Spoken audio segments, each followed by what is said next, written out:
Biology GH की तरफ से आज का जो हमारा वीडियो है वो है हीमोफीलिया से संबंधित। क्योंकि इसके पहले हम कलर ब्लाइंडनेस को पूर्ण रूप से समाप्त कर चुके हैं और इसके बाद हमारा था हीमोफीलिया। तो कलर ब्लाइंडनेस का जो सिस्टम चला था, जैसे उसमें वंशागत हुई थी, ठीक वैसे ही वंशागत हीमोफीलिया में भी चलेगी। तो आज का हमारा जो वीडियो या जो टॉपिक है वो है सेक्स लिंक्ड इनहेरिटेंस में डिसऑर्डर है हीमोफीलिया।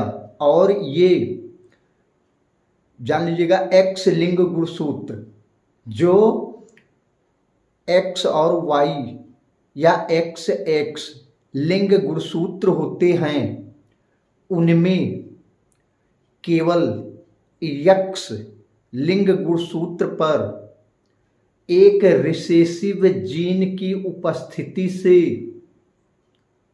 इस तरीके का या इस प्रकार का डिसऑर्डर उत्पन्न होता है। तो जो आज का हमारा टॉपिक है वो है हीमोफीलिया। तो हीमोफीलिया क्या है तो जान लीजिएगा। हीमोफीलिया एक ऐसा डिसऑर्डर होता है जिसमें किसी भी व्यक्ति को यदि मामूली सी भी कहीं जख्म हो जाता है या कहीं कट जाते हैं तो होता क्या है इसमें कि जो हीमोफीलिया से ग्रसित व्यक्ति होते हैं उनमें ब्लड का रिसाव अर्थात रक्त स्राव जो होता है वो जल्दी नहीं रुकता है।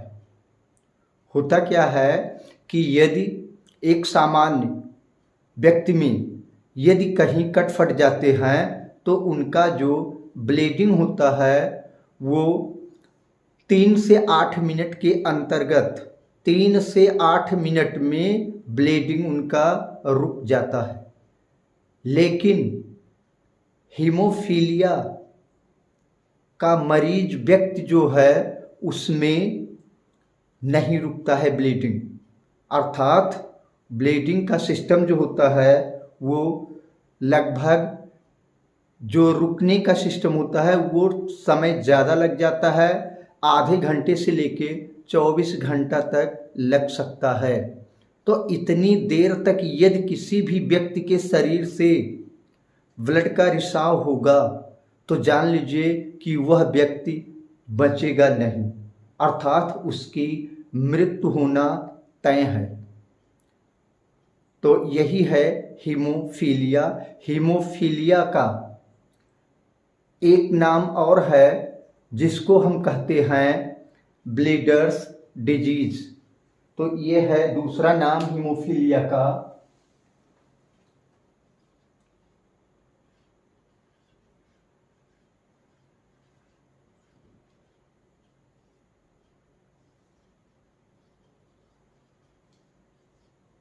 देखिएगा ये हीमोफीलिया या ब्लीडर्स डिजीज एक नाम और है इसका। तो जान लीजिएगा कि हीमोफीलिया की जो डिसऑर्डर है उसका पता जो है सर्वप्रथम लगाया गया था ब्रिटेन में।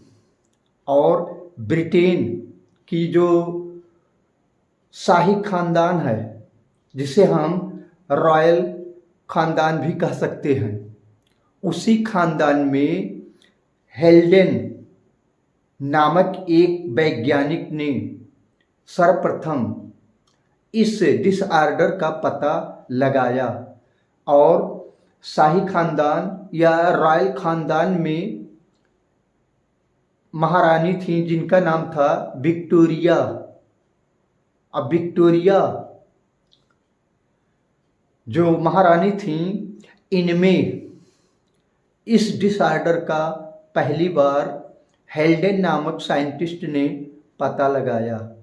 लेकिन ध्यान दीजिएगा, ऐसा भी कहा जाता है कि जो विक्टोरिया महारानी थीं, उनके माता और पिता में भी इस प्रकार के डिसऑर्डर नहीं थे। अर्थात उनके जो हीमोफिलिक का जीन होता है, रिसेसिव जीन होता है, ये नहीं था। लेकिन जो विक्टोरिया और इनके हस्बैंड एल्बर्ट, वो भी एक सामान्य पुरुष ही थे। अर्थात उनमें भी हीमोफीलिया का डिसऑर्डर नहीं पाया गया। फिर भी महारानी विक्टोरिया में हीमोफीलिया नामक डिजीज पाया गया। तो ऐसा भी कहा जाता है कि ये म्यूटेशन के कारण उनके अंतर्गत आ गया। अब देखिएगा, जो महारानी विक्टोरिया थीं, उनके एक पुत्र में और 2 पौत्रों में इस प्रकार का डिसऑर्डर देखा गया, पाया गया है। तो जान लीजिएगा कि जो हीमोफीलिया अर्थात शाही घराने में जो काम किया गया, किस पर? हीमोफीलिया पर। वो वैज्ञानिक हैं हेल्डेन।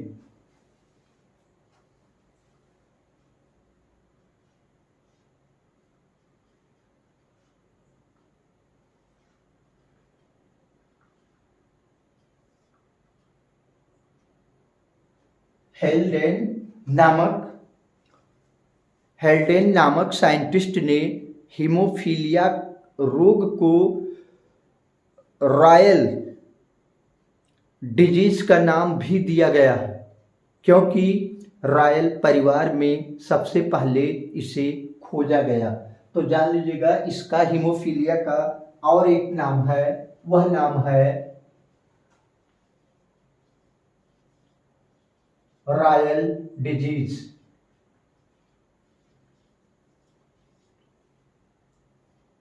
रॉयल डिजीज के नाम से भी हीमोफीलिया को जाना जाता है। तो ये कुछ संबंधित थे इसके जो है इतिहास से, अर्थात हीमोफीलिया के इतिहास से कुछ संबंधित ये मैटर थे। अब जान लीजिएगा, हीमोफीलिया में होता क्यों है ब्लीडिंग। तो याद रखिएगा कि इसमें जो ब्लड का क्लॉट होता है, अर्थात ब्लड का थक्का बनने के लिए कुल 17 फैक्टर जिम्मेदार होते हैं। यानी कुल टोटल 17 फैक्टर रहेंगे, तब जाके ब्लड का थक्का बनता है। और यदि ब्लड का थक्का नहीं बनेगा तो हमारे शरीर पर कहीं भी मामूली सी चोट लग जाने से हमारा ब्लीडिंग हो जाता है। तो इसमें जो हीमोफीलिया से ग्रसित व्यक्ति होते हैं, उनमें कुछ प्रकार के जो फैक्टर हैं उनका निर्माण नहीं हो पाता है। अर्थात और वो है क्या? प्रोटीन हैं। जो फैक्टर हैं वो एक प्रकार के प्रोटीन हैं जो ब्लड के थक्का बनाने में उनकी महत्वपूर्ण भूमिका होती है। और यदि वो फैक्टर नहीं रहेंगे हमारे शरीर में, हमारे रुधिर प्लाज्मा में, तो निश्चित है कि ब्लड का थक्का नहीं बन पाएगा। तो यहाँ पे जो ब्लड के यानी जो हीमोफीलिया है वो एक तरीके से 3 प्रकार की हीमोफीलिया पाई जाती है, जिसे हम haemophilia A, haemophilia B, haemophilia C, इन तीनों नाम से जानते हैं। तो देखिएगा, यहाँ पे है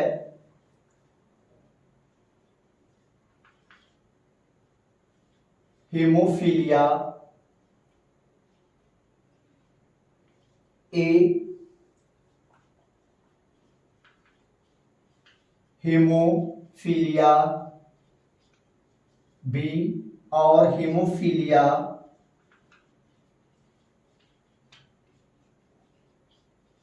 सी।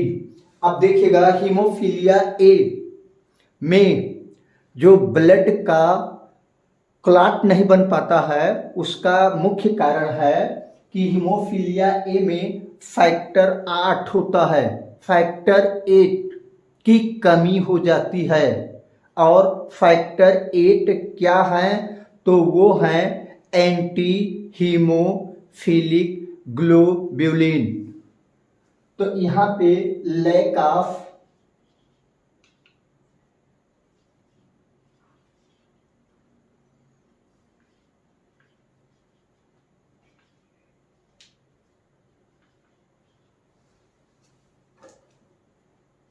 एंटी हीमोफिलिक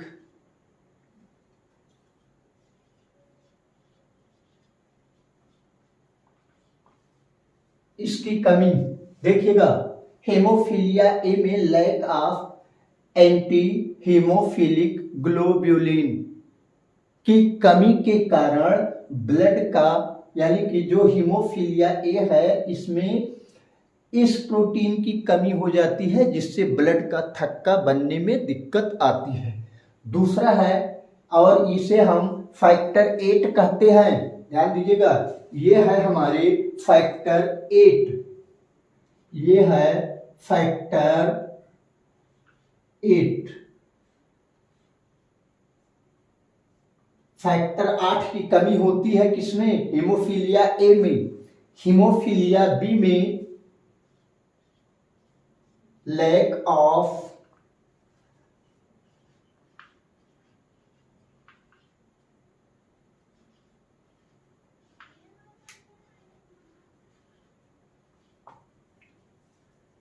हीमोफीलिया बी में लैक ऑफ थ्रोम्बोप्लास्टिन, यह प्रोटीन है और इसे कहते हैं फैक्टर नंबर 9। फैक्टर नंबर 9 इसकी कमी होती है। इसकी कमी से ब्लड का क्लॉट नहीं बन पाता है। और जो हीमोफीलिया सी है इसमें लैक ऑफ एंटी हीमोफिलिक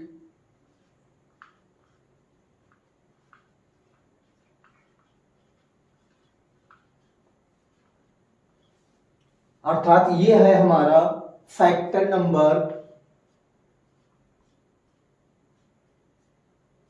11। तो देखिएगा यहाँ पे इस तरीके की कमी हो जाती है जिसके कारण ब्लड का थक्का नहीं बन पाता है।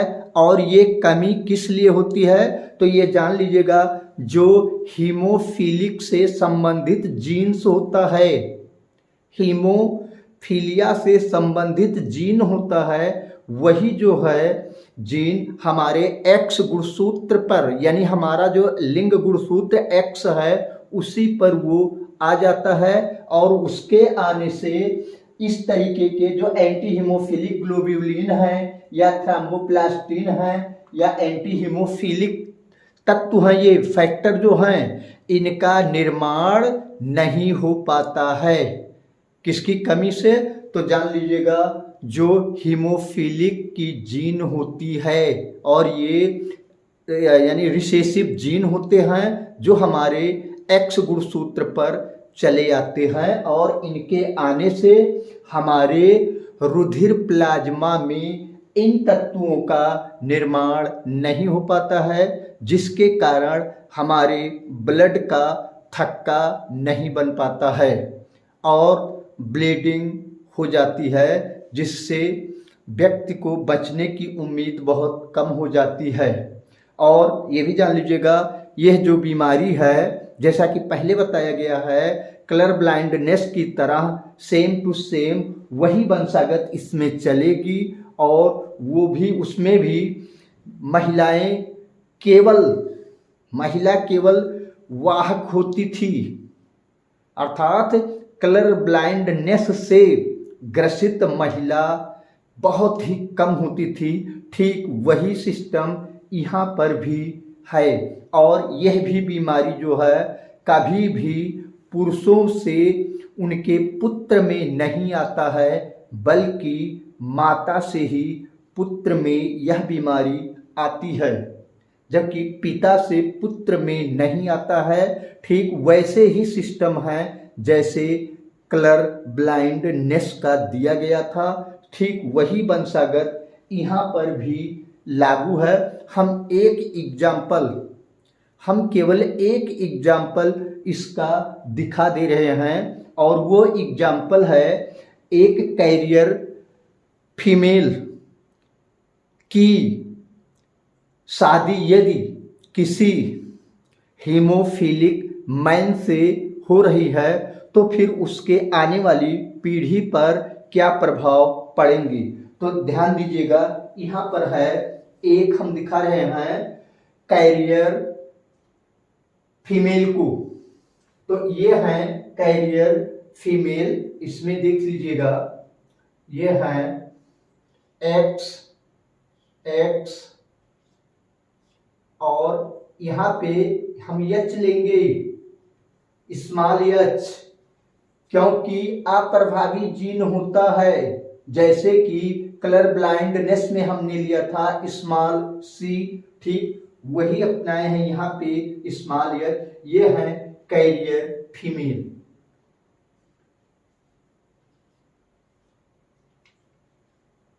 कैरियर फीमेल, अब इनकी शादी हो रही है एक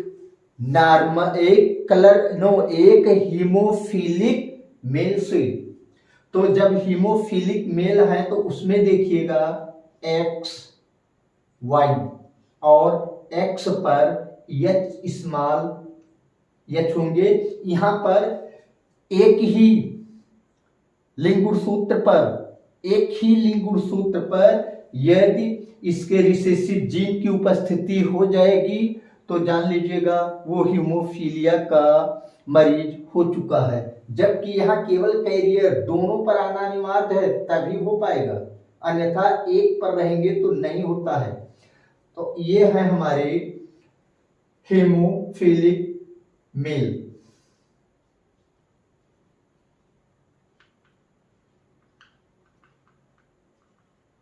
हीमोफिलिक मेल है ये।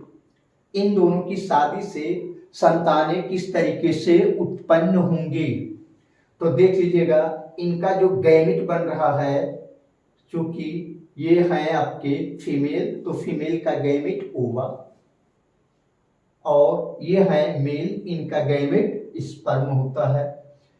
फिलहाल एक्स एच और वाई यहाँ पर दिखा रहे हैं इनके गैमेट एक्स एच और एक्स। अब देखिएगा इनके क्रॉस से किस तरीके के संतानों की उत्पत्ति होगी।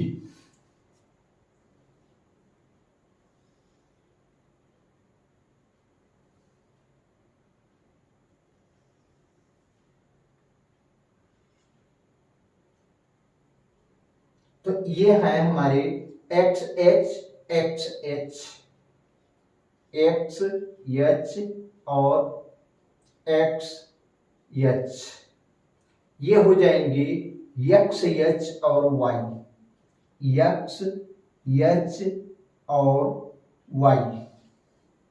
जबकि इससे हम क्रॉस करवाएंगे तो ये हो जाएंगे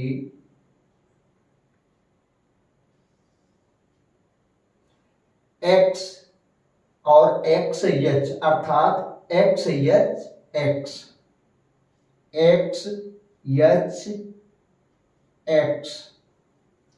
फिर देखिए हम यहां पे ले रहे हैं, ये हो जाएंगे एक्स और वाई। अब देखिएगा यहां पे कंडीशन क्या है तो ध्यान दीजिएगा, जो पहला कंडीशन यहाँ पे आया है वो एक्स एच एक्स एच आया है, अर्थात पूर्ण रूप से ये डॉटर अर्थात ये लड़की है पूर्ण रूप से हीमोफीलिया से ग्रसित रहेगी। और एक चीज ध्यान रखिएगा, जो फीमेल जो फीमेल हीमोफीलिया से यदि ग्रसित हैं तो वे या तो बहुत जल्दी यानी बहुत ही कम उम्र में उनकी मृत्यु हो जाती है, और या तो पहले संतान के जन्म देने से पहले ही उनकी मृत्यु हो जाती है। इसी कारण महिलाओं में देखा नहीं जाता है कि वो हीमोफीलिया की मरीज हैं। तो यहाँ पे देख लीजिएगा, ये है हमारे कंप्लीट रूप से हीमोफीलिया से ग्रसित पुत्री, जबकि ये कैरियर यहाँ पे देखिए, यहाँ पे X और Y है और X पर हीमोफीलिया के जीन उपस्थित हैं, अर्थात ये पूर्ण रूप से जैसे यहाँ पे है ये पुत्री जिस तरीके से है, ठीक उसी तरीके से पुत्र भी हीमोफीलिया के मरीज या हीमोफीलिया से ग्रसित रहेंगे। और यहाँ एक पुत्र सेफ बचा है। तो हम इसको परसेंटेजता में दिखा रहे हैं, देखिएगा। तो आधे पुत्र अर्थात 50% सन, 50% सन यहाँ पर हीमोफीलिक रहेंगी।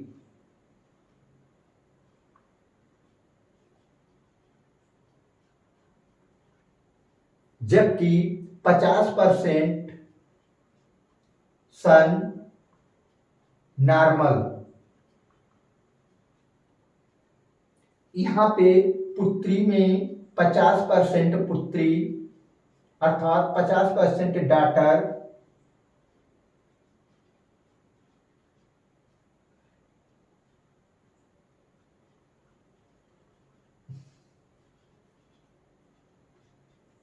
हीमोफीलिया से ग्रसित और 50% डॉटर कैरियर। तो ये था हमारा एक उदाहरण। ठीक ऐसे ही 3 उदाहरण आपको सेट करना पड़ेगा, क्योंकि हम कलर ब्लाइंडनेस में 3 और एग्जाम्पल दिए हैं। ठीक वैसे ही वंशागत इसमें चलेगी। यदि आपको रुचि है तो एक सवाल यहाँ पे हम आपको दे रहे हैं और कमेंट बॉक्स में उसका उत्तर आप दीजिएगा। सवाल है, एक नॉर्मल फीमेल जिसका पिता हीमोफीलिया से ग्रसित था, उस महिला की शादी एक नॉर्मल मैन से हो रही है, तो उनके आने वाले संतान में क्या कंडीशन पाई जाएगी हीमोफीलिया की?